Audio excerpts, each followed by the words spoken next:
The Dominican Republic is continuing to hit new record arrivals, and as it does that, the hospitality landscape is changing. Join me as I dig into some of the luxury brands that are coming online in the next few years in the DR. And are we witnessing the evolution of the Dominican Republic as a luxury travel destination? Hey everyone, welcome back. I'm Lily, your trusted travel journalist reporting on all things conscious tourism. Now, today we're going to look at the Dominican Republic. This is something I've been thinking about for a long time. As you know, I've been studying the tourism industry there for several years, and including while I was there. And I have seen this industry in the DR shift towards the luxury sector in a big way, and it's becoming even bigger. Let's start with the numbers. Just this week, the Ministry of Tourism in the Dominican Republic shared that 8.3 million visitors arrived in the DR between January and September. 8.3 million. That is incredible, by the way. I remember when there was a time when the goal was 4 million a year or 5 million a year. Now it's 8.3 million and the year is not even over. In fact, by the end of 2024, they're looking at a projected 11 million arrivals. That's almost half of what Mexico receives. And in case you're wondering, Mexico is like 40 times larger than the Dominican Republic. Let's look at what's happening in the hospitality landscape. I think it is absolutely incredible. Some of the major luxury brands are moving into the Punta Cana region in the next few years. You have St. Regis Cap Cana, which is going to be the biggest opening in spring of 2025. The reservations are currently open. It's going to start in April 2025, more or less. And the rates start at like $800+ per night for a regular a guest room at the St. Regis Cap Cana. Then you have the W Punta Cana, which is going to be the first all-inclusive W brand in the Caribbean and concept actually from Marriott. Both of those are from Marriott, by the way. So W Punta Cana is coming on in Q2 2025. So, these things change, but it could also be by the third quarter. We'll see. But for now, they've said Q2 2025.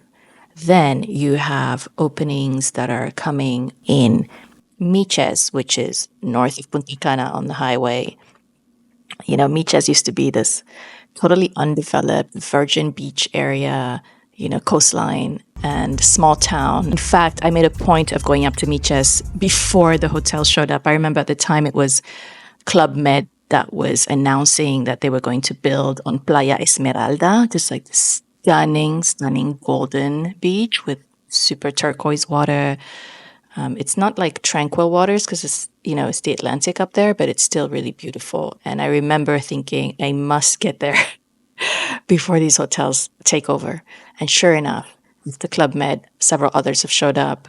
And long awaited Four Seasons will be coming to Miches in 2026. Now, for Four Seasons to open in DR, I think is very indicative of where government is focused on as far as tourism goes. It is definitely pushing for luxury. There's a Marriott Miches all-inclusive beach resort coming on as well. And they've announced like a whole huge commercial plaza and shops that will be built in Miches. It's basically going to completely transform that area. I hope that it's done mindfully in a way that isn't what we see Bavaro is today. I'm sorry, but it's like a hot mess of resorts building very close to the shoreline. It's just a mess. I hope that won't be the case for Miches. And I hope that it brings lots of jobs and lots of local businesses opening as a result of partnerships with all of these different hotels. Now, the overall cost of all-inclusive hotels in the Dominican Republic has just become incredible. So high, so expensive. I remember when the DR used to be known for budget all-inclusives. You can still find those, but in the DR, if you're paying for budget all-inclusive, you're getting what you're paying for.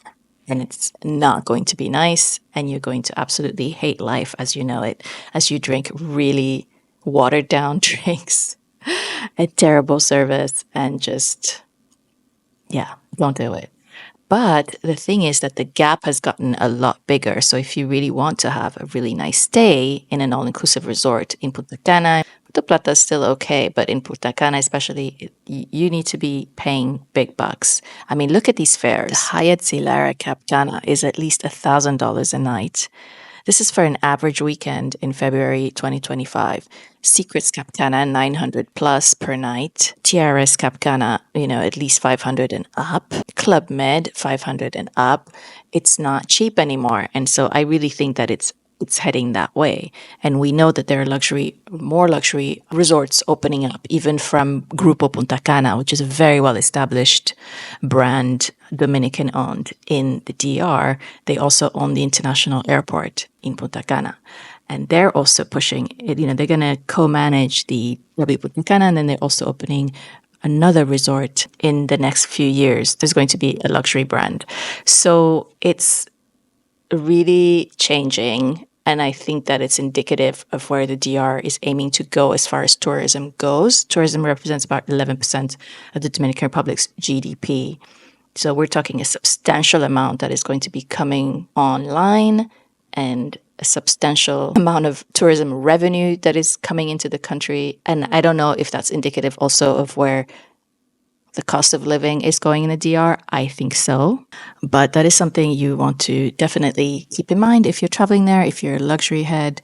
I want to encourage you to, great, stay at these new resorts, but also make sure you get out there and make sure that you spend in local businesses wherever you find them. Sign up for tours with local tour operators. Make sure you tip the guides well. And just do your best to really spend and put money directly in the hands of a Dominican.